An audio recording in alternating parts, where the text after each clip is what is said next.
Sa isang mundo kung saan parang ang pag-asa ay lumilipas, isipin natin ang isang pag-ibig na hindi sumusuko.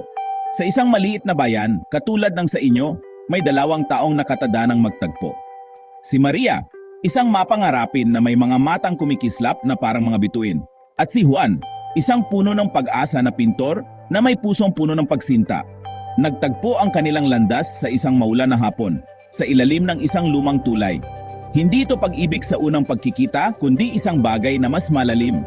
Isang koneksyon na parang tadhana. Nakita ni Maria kay Juan ang refleksyon ng kanyang mga pangarap at natagpuan naman ni Juan kay Maria ang inspirasyon na kanyang hinahanap. Ang mga araw ay naging linggo at ang mga linggo ay naging buwan, habang ang kanilang pagsasama ay lalong tumitibay sa bawat paglubog ng araw at mga sikretong ibinubulong.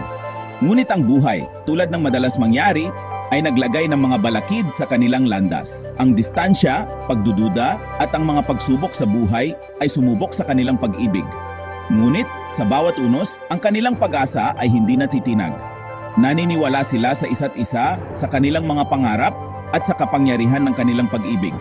At kaya hinarap nila ang mundo na magkahawak kamay, ang kanilang mga puso ay tumibok na parang isa. Dahil minsan, ang kailangan mo lang ay kaunting pag-asa at maraming pagmamahal. Ito ang kanilang kwento. Isang patunay sa walang hanggang kapangyarihan ng pag-ibig at sa hindi masisirang diwa ng pag-asa. Tandaan, gaano man kadilim ang gabi, ang bukang liwayway ay darating din. At kasama nito, ang pangako ng isang bagong simula. Samahan ninyo kami sa pagdiriwang ng pag-ibig at pag-asa. At hayaan ninyong ipaalala sa inyo ng kwentong ito na lahat ay posible kung maniniwala ka.